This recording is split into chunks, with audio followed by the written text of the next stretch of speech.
Hey y'all, Dacaptain here, and today I'm going to be cooking.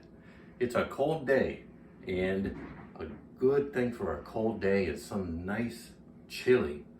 But I'm going to be doing my favorite Texas red chili, and that is chili that is also called chili con carne. It basically just means it's meat and no beans. Not that I don't like beans. I kind of warmed up to them in recent years. And you know the old saying, the good for your heart, the more you eat, the more you fart. And I don't need any help farting, trust me. But just ask my camera lady. No, either way, but let's just dive right. I got my nice chuck roast here. That's the meat.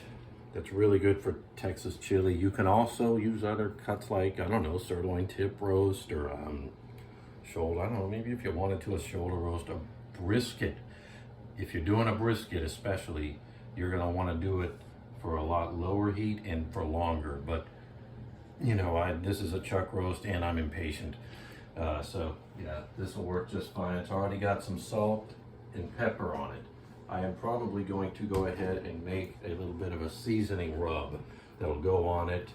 I can also season the whole thing as needed, but I'm going to start with a bit of garlic powder, and this garlic powder is We need new garlic. crumbly.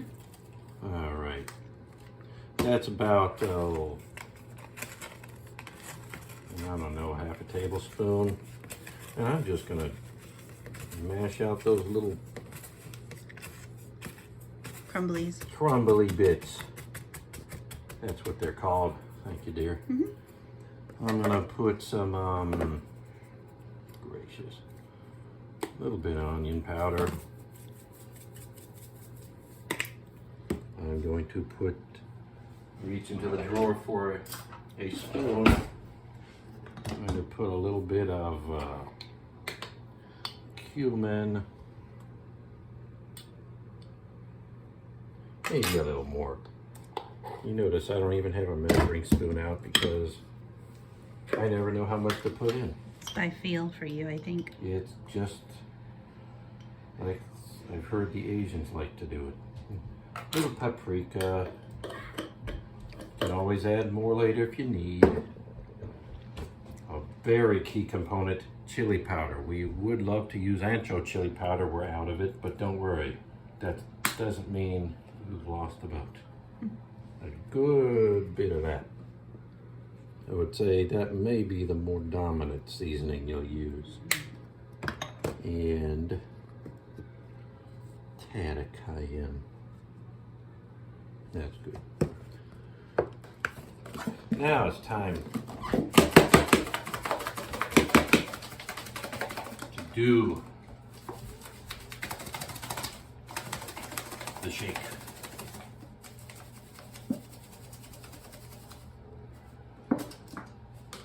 And so I am going to go ahead and I'm going to add this to the crock pot.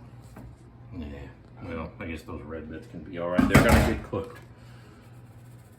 And this, go right on top of it. And get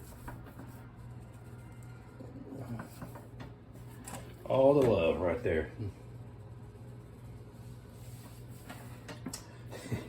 Paula Dean says, I'm always saying, never mind, I won't say it. Never mind. You can say it.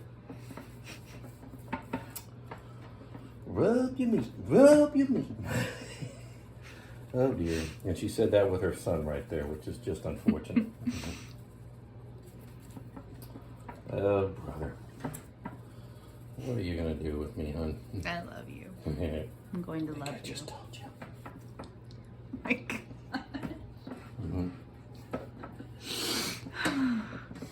Oh, never Oh mind. my gosh. Oh, we are just depraved people, aren't we? You're amazing. Okay. Okay. Time for some tomato paste. It's going to get smeared around in there.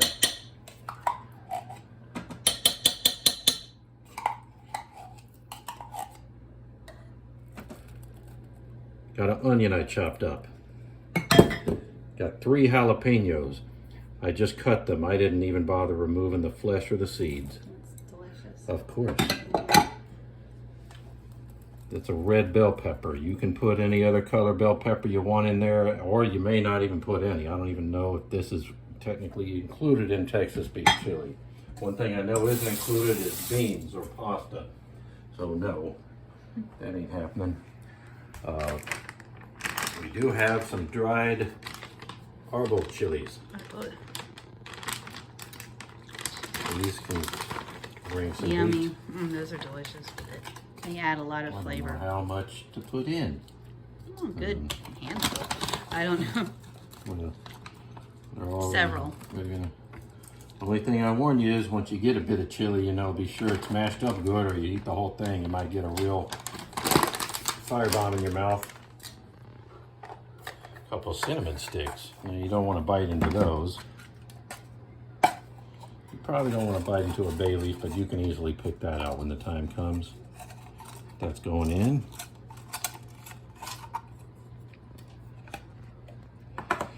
Now let's see here. Oregano. It looks delicious already, and it's not even cooked.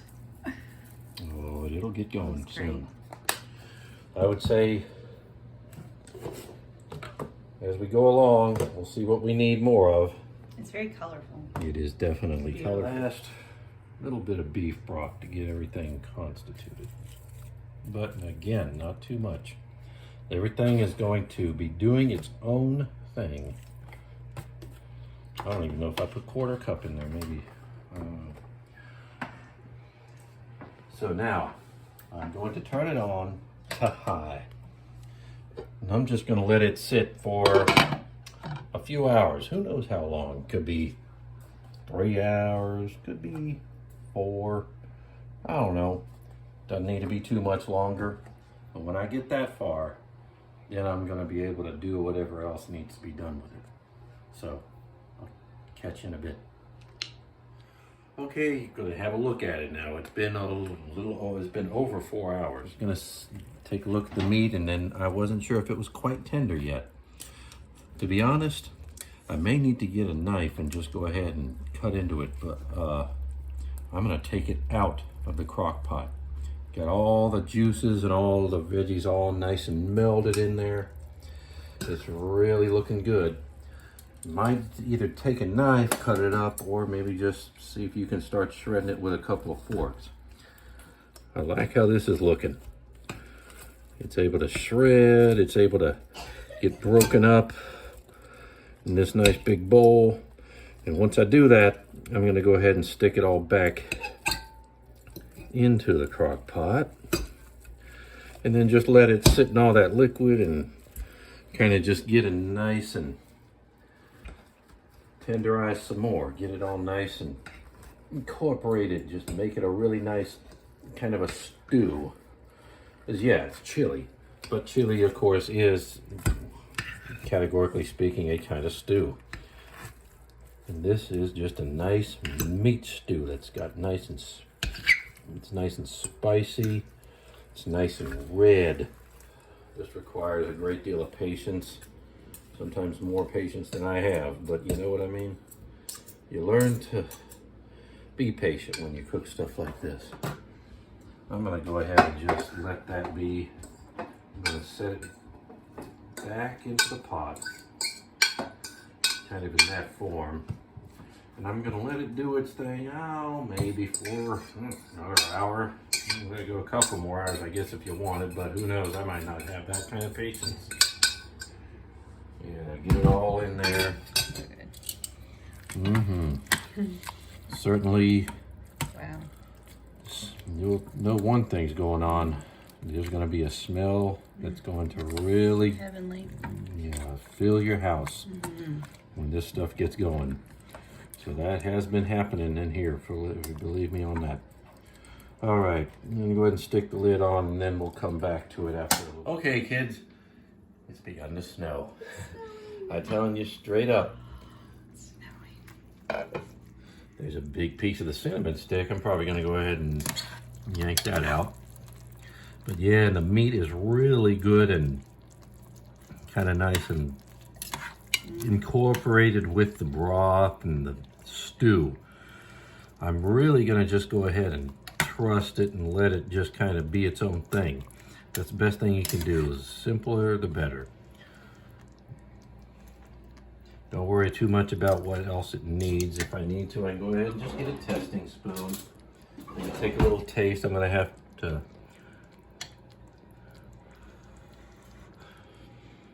I have a sensitive mouth. That's what she said. No.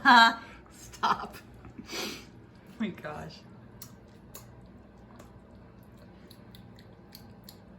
I need a little salt. I'm telling you this though, you can always add a little salt.